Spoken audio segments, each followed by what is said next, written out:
Junior Spraka, Adam Kaka, J, Kunduru, Revision thing, out, go to the next taking, negote, Mokurum Kuru, Anga Kare Funde, Lochki Sakuta Kinge Kuta Kinde, but you didn't go na Wimba Nichi Bende, Vezend into Wakaka Kungetende, Munaka, Yai, Achi Uchemira, Latifuti Unufana, Gumubatira, Vanukuru, Spectane Uterira, Mazua Epaniga go with Zira, Mukuru Akauya Chikuchemira, even with the Unufana Gumubatira, Vanukuru, Spectane Uterira, Mazua Epanica go with Zira. My elder fun with the respect that you work on and it disrespect. Good with it, Mari, you in your pocket in that Pakushanda. Good with it, I get even Bakuru on the Fanakuri make it. New goods, what would you was in Zakozigo, right? So, sizes, Gutaura, and this Kupaisa, the Bufaisa, you know that this Akauya, you will achieve Chemira, that you put you in the Fanago Batira,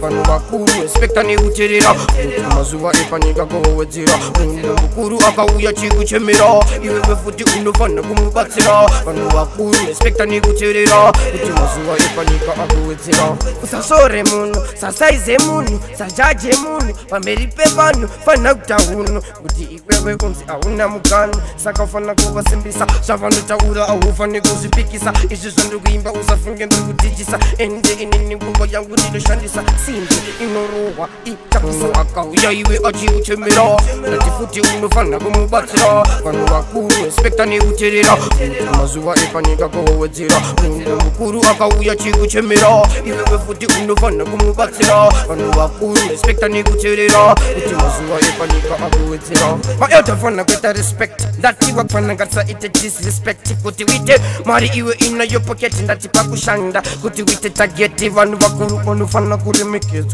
New goods, what would you was in Zakozigo, right? So, sizes, Gutaura, and this Kupaisa, the Bufaisa, you know that this Akauya, you will achieve Chemira, that you put you in the Fanago Batira, Vanubakuru, Spectane Uterira, Mazua Epanica go with Zira, Mukuru Akauya Chikuchemira, you will put you in the Fanago Batira, Vanubakuru, Spectane Uterira, Mazua Epanica go with Zira.